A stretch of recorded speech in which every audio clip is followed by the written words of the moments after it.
Welcome to Leadership Sovereignty, the podcast. I'm your host, Ralph Owens, along with Terry Bailey. In today's episode, we'll cover topics such as the ego of a corporation, how to approach HR, the responsibility of understanding your company's policies, and the value in knowing your numbers. Enjoy the show.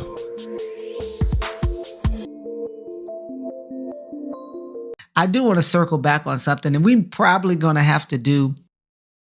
Ralph, I really feel, man, just thinking about this, I would love to do a whole show on HR, and maybe we can, okay, it may be a touchy topic, especially to get some HR pros on to kind of talk about it. But I think, well, I'm sure, I think we probably could if we get the right topics and just have some boundaries around it. But I want to say this. So what Ralph was referring to earlier is, I can't remember what brought this idea, but I said, I need to share this with Ralph to see what he thinks.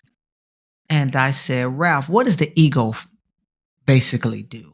He said, well, the ego, it's the thing that protects us against ideas or protect our emotional states. It's the thing that stands up when it don't like something about what is being heard about itself, right? Essentially, right? How would you frame ego? Yeah. Ego is the protection system. Okay. Right? Yeah. And so I really don't know what was going on that had this come to mind for me, but I said, HR is the ego. You got to understand, guys, and I'm not necessarily speaking negatively against it, but you got to understand its functions, right? And things that come out of HR, right? We've seen this, and Ralph and I joke about this. Every time there's a new policy, we're like, okay, who did something? Exactly. Who did something? And when you read, your handbook about the policies, there's not a whole lot in that handbook that says this is, we're protecting, Jane, or we're protecting the interests of Bob, right? That handbook is protecting the interests of the company. And we expect that, right? That's it. That's expected. So when you take if you decide to go that route, because there's a time and place for that. I think when you do that, you definitely have to make sure you're getting good mentorship. Because just to circle back around on the conversation that I started off the show with about the person who reached out to me, HR was reaching out to them about talking about somebody. Now, this person's initial inclination was, I don't have nothing to do with that. I don't know. I don't want to be involved. And so they were asking me, I said, well, in a scenario like that, you can just share your experience and leave it at that. Right? Good, bad, and difference. Keep it short and sweet. Because here's what the person shared with me. And after I thought about it, I'm like, that person may be right. What this person shared with me about this particular scenario or situation or workplace is that when they've seen that person constantly in conversations with HR and going back and forth, and I really want to hear your outlook on this too. Going back and forth with HR about something that's going on and it's not going well. This person shared with me, Terry, more times than not, I've seen that person go and not the leader.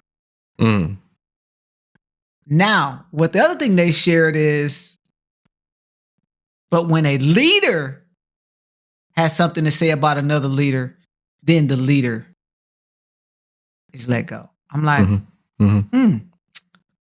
And the person starts citing some examples. I'm like, wow, I don't know if I've really seen that, but I guess there's some, I mean, we've seen, here's what we have seen. We've seen leaders moved around. Oh, yeah.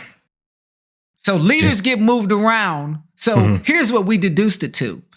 Leaders get moved around, but employees, right? The individual contributor, perhaps, right? You know, there's less disruption, right? Maybe there's less monetary impact because of what they're leading. I don't know. But I really, so to her point, I said we have to handle HR with a high level of intellect and high level of strategy. Yeah. Yes. Yes. Yes. And guidance. Yeah, HR is not the government. You just can't think that they're there just to support you. And I was going to touch on this in one of the other topics we're going to talk about, but you have to understand what the policies say and what your rights are and what they are not. Because there are leaders who will flat foot lie to you. And because you don't understand the policy, they'll get over on you. This has happened to my wife. This has happened to multiple people, including myself, because I didn't take the time to read what the policy says and understand what I can do and what I can't do.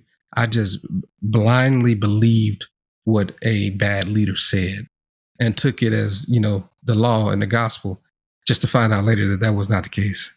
You have a responsibility to educate yourself on the policies that your company has. And every company is different, right? But you have a responsibility to educate yourself so that should you get into those moments, you know what you can and what you cannot do. Otherwise, you get into those moments and somebody's telling you what you can and what you cannot do. You should be educated enough to be able to tell them, according to this, I am able to do that. And not just have to blindly believe what someone who is a challenge leader says to you. Yeah. Wow. No, I think that's great. I think that is great feedback. So next topic here, and I think we've kind of hit on some of these. You know, we've been kind of fluid with the conversation, which is improving the relationship, right? We talked about, hey, don't declare that person an enemy. That's right. That's right. That's right. And, you know, in a previous episode, we talked about when I hear the word leader or boss, I hear the word alignment. And there's that word aligning, right? You have to align yourself with your boss's objectives. And how can you do that if you don't know what they are? If you're so focused on, you know, just doing what you do every day and you have no idea what it is your boss is trying to be successful at, how can you align what you do to their objectives? Right. And then, you know, demonstrating reliability and competence, right? Constantly showing that you are a team player and that you're not only a team player, but you're a go-to player because you know your role.